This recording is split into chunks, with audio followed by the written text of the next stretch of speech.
Coy Jandreau here with The Real Rejects, sitting down with Sir Lord Jack O'Connell. How are you, sir? Good, thank you. Yeah, how are you? I'm so excited to talk about this movie. I saw it in December and again yesterday, and it's been so hard to just keep inside me because there's so much energy. There's that concert feel to it. On the day making it, was that energy clear in the Garland script? Was it like that kind of concert on set? What was the energy with this film like? It really was, yeah. It was apparent on the page that it was going to be a barnstorm, and it was a barnstorm, literally. Now, I never thought the Teletubbies would be this relevant culturally in this way. Is there anything from your childhood you'd love to build a cult around? I think there was already one that exists for Pokemon. It's pretty strong. I think that's out there. Power Rangers, maybe? Yeah. Do you get gladiators over here? We had an American Gladiator. That was a big thing for the late 80s, early 90s. Really? And I could see those suits being culty. I could see that becoming a thing, Mad Maxy. Yeah. I'd be into that. But I'm about the original. Okay. It got remade recently, and it's not so good. It's Echoes of the original. What are you gonna do? Exactly. Speaking of iconography and using images as something to rekindle a feeling is something that he does so well. Jimmy weaponizes iconography in such a fascinating way. Wondered for you, were there moments that you would feel that kind of click into place where you felt like this image or this movement or this verbose language would suddenly feel like, oh, that's Jimmy, I found my way into him. How did you find those flows? It was all helped by the writing. I thought some of the speeches were word perfect. So just getting to really chew into them and do them over and over again. It was great to just sort of find a groove and then be kind of subconscious with it. That felt like you're kind of channeling into something then. Ethereal. Did the language inform the physicality or the other way around? Because I loved how much movement there was in Jimmy and how it was all so intentional because it caused such a persona. Yeah, right. I think it was the language first, to be honest. The writing was very rich. And then I guess his voice, because he was Scottish, but then there was variations on the Scottish accent is quite diverse. So it was that particular regionality, which was obviously had to be in alignment with younger Jimmy Crystal. So it was about sort of cracking it open then, and listening to actual Scottish people talk like that was also what guided me. And similarly, that internal voice and the way this character doesn't have to rationalize his voice because of the story, you're in that rare position as an actor to not have to judge your character because you're not expecting him to be evil or not. You've got this rationale. You have this justification for all your actions, both from the last film with his origin, but also you can blame old Nick. You can always rationalize. Was it fun to have that freedom as an actor to not have to have any sort of justification for your action because it was all up here? Yes, yeah. It's boundless. Very freeing. You're not trying to make anyone like you, really. And I'm probably the last person to judge him, or it's not my job to judge him. Yeah, you're just kind of reveling in this darkness with him, which is it's not often you get to do that. Did you have a voice for old Nick? Did he sound like something in particular for you? I didn't. I probably should have. It felt real. It felt like he was a physical manifestation in here. Yeah. No, I definitely should have, actually. I missed the trick there. There's this whimsy to the macabre in this film. There's such a joy in the darkness of it, and it's such a specific tone. I'm really curious how it felt reading the script in your mind to seeing the finished product, and how much of that felt the same or different. Well, I think pretty early on, because of the script, the character was very well formed. And it just felt like that was an avenue which, if you invested in, would help embellish the story. The evil of it, what was heinous and dark and sadistic, that's their currency, that's what they get off of, that's where they take their pleasure. So let's just fully lean into it. I love the footage of Bill Skarsgård as Pennywise, being kind to the kids after, you have all that evil and all that trauma. I imagine with Alfie, you guys survive a lot of trauma together. How did you bond so it wasn't just a horrific experience? It seemed like you guys had a beautiful bond off screen in order for the on screen to be so traumatic. Yeah, sure. Yeah, I think that the shared trauma of a night shoot will help do that. You kind of just huddling together. It's just great, man, when you're in there with a bunch of team players, and that's what we had. It was phenomenal. There's a scene where you and Rafe I don't want to give too much away, but there's this moment where all of your beliefs kind of come to a potential like upheaval, where something that you believed so fully that we've followed you in believing might not be true because of a character reveal. And there's so much emotion playing across your face because you're trying to figure out. I was wondering, did you have like an internal series of thoughts that conveyed across? Like, did you have an internal monologue that you were able to repeat to get that emotion across? Because it's beautiful to watch. Thank you.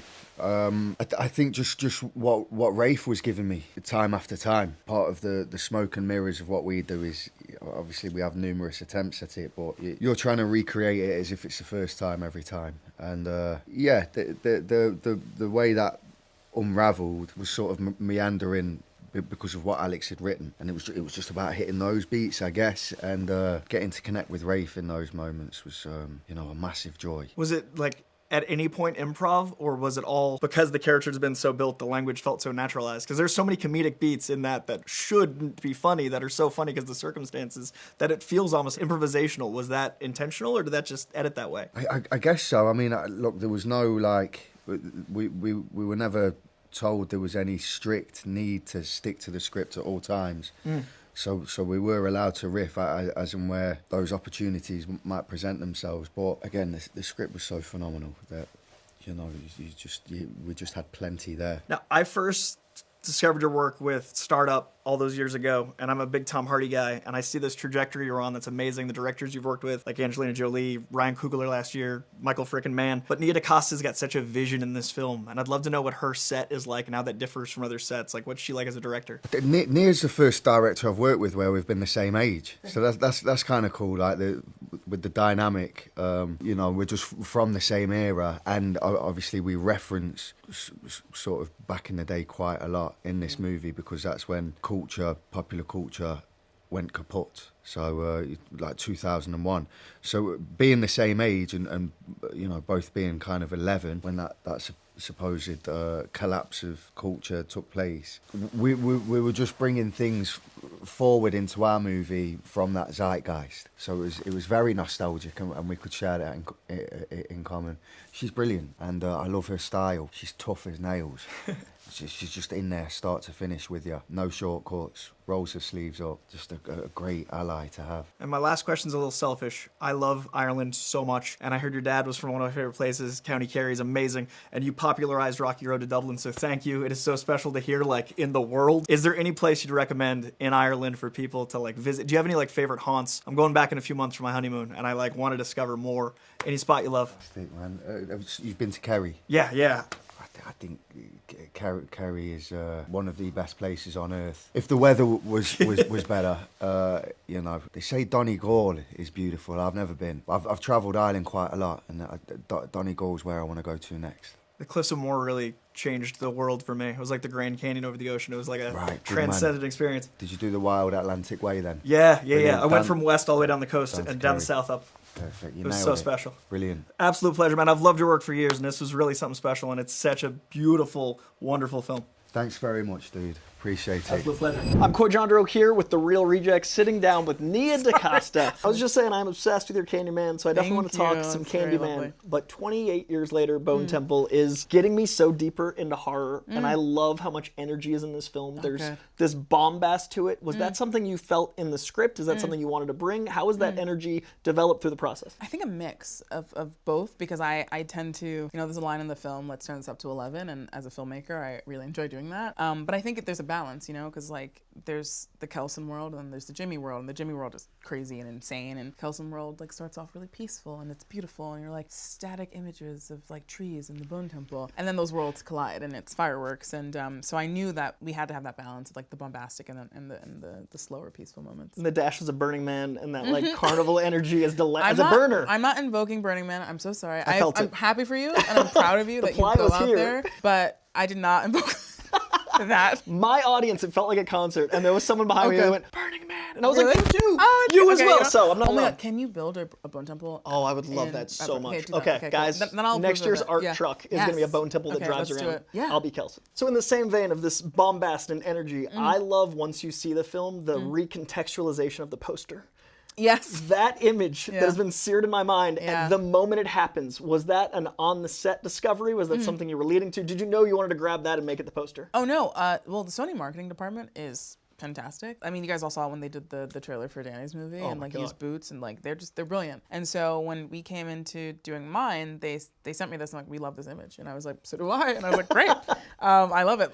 My only worry, I was like, well, it's from like the end of the movie, but I didn't think, without seeing the film, I don't think there's any way for you to be like, oh, this is happening. It's an anti-spoiler. Yeah, Because exactly. you feel like you know You're like- something after. You're like, oh, the reveal. Yeah. It's like, yeah. No, It's fun. such a wonderful poster with context and without. Yeah. And I talked a lot about Candyman at the top, and there's something that feels like a mirror to that in this. There's so much beautiful architecture in that film that recontextualizes the film. And I love that gentrification is something we need in art, but I rarely think of the artist's role in that. And here there's so much about nature, and we rarely think of the human role in nature. And suppressing it, really. And those motifs are so visually represented. Is Yeah. that something you talk about with your DP when you're developing, or is that something on the day? Before in development and prep. Like, Okay.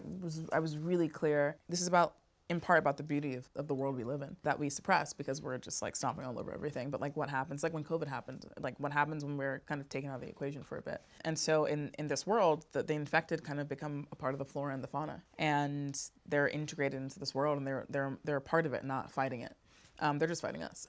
So I wanted the sound of insects to be louder than they usually would be, because I don't know if you know this, but since the 1970s, we've lost like 70% of like insect life, and we know that because of how much quieter it is. Wow. Yeah, so I was like, let's make sure we hear that, and the way I shot, and like being in the woods, and we shot most of the movie outside. Like it rained every day because we shot in England, in northern England in August and September and October. That was a huge thing for me. Yeah. So the nature elements and that strong visual motif, those hallucinogenic elements, that also gave me the Burning Man vibe. But like that whole feeling and atmosphere, was that something that you initially knew, even with the subject matter, you wanted to be like a pulse and like a through line? Was that always the plan? I really love when horrifying things happen in beautiful places. So like with Candyman, for example, like Chicago is a stunning city, and it's an art movie. It's a movie about an artist, and so I knew that I wanted, like, having that death in the honeycomb building. Yeah. Like I wanted to juxtapose the horror and the beauty, and same thing in this film, because I think it's a question. It's like, what are we choosing to do with this one precious life in this beautiful place that we live in? And some people are choosing nonsense, like Lord Jimmy Crystal, and some people are choosing, building a monument to the dead and trying to figure out how to like love being alive when you're alone. And I think that's something I think about a lot. And so I just think it's a nice juxtaposition to live with. There's also this really wonderful sense of Sonder I don't think I've ever felt in any movie that is about so many individuals. Because you're changing player 1, player 2, supporting, becoming, leading, and it really extrapolates into like, oh, we all do live lives. Was that something that made you want to do the second film out of a trilogy so you could have that Sonder? It was less about like where the movie was and more about how much I love the script. Like when I read that second one, I was like, I'm so glad they're looking for a director for this one, because I love this one. Like this one is so, like I love both scripts, but that one I was like, this is so special and weird and different and kooky. And we're following Spike through all 3 films, but I love that second film made space for Sir Lord Jimmy Crystal, for Kelson, and for Samson. It also allows, I think in a very unique way in horror, to invest in like not the final girl. Like there's such a different element of who you follow. Is that something you want to carry on to other projects where now that you've played with like player 2 and you like develop it that way? Do you want to do more serialized things? There are some things I'm working on where it's just like standalone. There's some things where I'm like, maybe this is a sneaky little trilogy, like I just love all the opportunities that you have in storytelling. And I think the story and the themes and the characters will inform what form it takes. In that same vein, there's an element of like jazz musicians with you and Danny Boyle, like you're sharing a solo, and the way you like pass on who's doing the solo at the time. Was that a conversation with him through developing the first film, or how early into the production did you come where you kind of like shaped your style in this? Well, I never pitched on anything unless I know exactly what I'm going to do, basically. And so when I read the scripts, I was like, oh yeah, I see the movie. Yeah. And through prep and the process of making it and talking to Sean, like we developed the language more specifically, but I was like, I have the high level ideas. And so I just pitched it to them, to Danny, to Alex, to Peter Rice and Andrew McDonald, our producers. And I was like, this is what I want to do. And if you're down, cool. And if not, like also cool. And like, I can't wait to watch it. But like, I think this could be a really strong way to make the second film. It reminds me of like the great trilogies when we talk about like aliens from Alien, and like there's got to be a shared solo experience. But the great example, Alien and Aliens are of a piece in the same world, but they feel really authored. Yeah. And those are two auteurs, you know? Yeah. And I love that they're both excellent, but they both feel different, but they're both in the same world. And that's how I feel about our I films. agree, because I was so relieved that it wasn't just someone doing a Danny Boyle. Yes, yeah, because it's like boring. Yeah. So in that world of 28, there is a different tone for each of the films, but they all do feel like a world that's shared. When did you first discover that first film, and how much have you changed as an artist since your first experience of it? I watched that film when I was 12 or 13 for the first time. I want to say 12. I had the DVD. You said 28 days, right? Yeah, Not yeah, the years. very Okay, first, I was like, was he saying years or days? Days, yeah, 13, or 12 or 13, and I just watched it over and over and over again. I thought it was brilliant, and it was the first time I was like understanding like a director's part in a film, like, oh, this looks this way because of this director, and this feels this way because of this writer, and this, like, you know, this breaking down like those elements. But also it was just entertaining. It was scary. It was fun.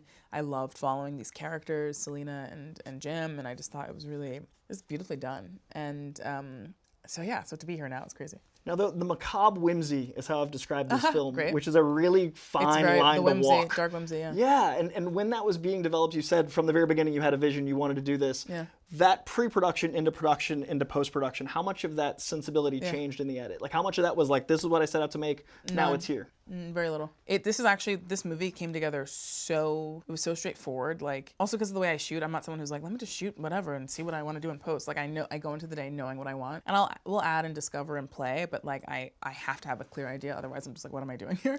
And then my editor puts it together, and when we got to my director's cut, because you basically have 10 weeks to do your director's cut, you show it to the producers, to the studio, and then you get notes and you have to go back and forth. But by the time I got to my director's cut, I was like, well, this is the movie. Wow. And of course we have the notes process and all that stuff, which you do all the time, but it was always the movie, which was really nice. So, yeah. Now, memento mori is a concept I've always loved, but never resonated with. Yeah. I've always wanted to go, like, life's good because death, and it never really hit. Yeah. To be honest, these two films have really started reframing that in a really special way. Is there a moment in your life where that registered, and was that a moment that informed what you wanted to do in the film? Yeah, it's funny, I was talking about World War II earlier. I think what I love about this movie is that he's a humanist, and he's basically like, there is no God, there is no devil, but there is us. He says it's just us, and for him that's like beautiful. He's like, we get to determine how we live our lives and what meaning we make out of our lives, and I think that's why memento mori is so important. Remember you must die, so what you're doing before it matters. Yeah. And remember you must love, memento amoris. Like, these two things hand in hand are so special and important, and I think that's something that I've kind of come to in my own way. Maybe not framed so closely in relationship to death, but in relationship to, like, I love astronomy. We are just floating through space. We're here, we're on a petri dish of a planet. We just appeared one day out of the primordial ooze, and it's a gift. Yeah. And we could be doing so many great things with it. So I think the movie, that I really connect with that part of the movie. That's the macabre whimsy. I like that Exactly. life in that. Yeah. Now, I'm a huge comic book guy, like ride or die. I think that medium is our modern day myth, and I honestly think that the way Carol Danvers was in the Marvels is the closest I've ever felt. Like, the way Brie Larson is conveyed is so important to me. Yeah. When you're taking on characters that other directors have worked with, what's that relationship like with the actor? Is it like a TV set, or like how do you guys negotiate the character when you see a vision? This is so great that you mentioned comics, because taking on Candyman or the Marvels or the second film, I think about it in terms of like a writer or an artist taking over a book. I love that. And which for me gives me freedom to do what I want to do, but also stay true to the characters.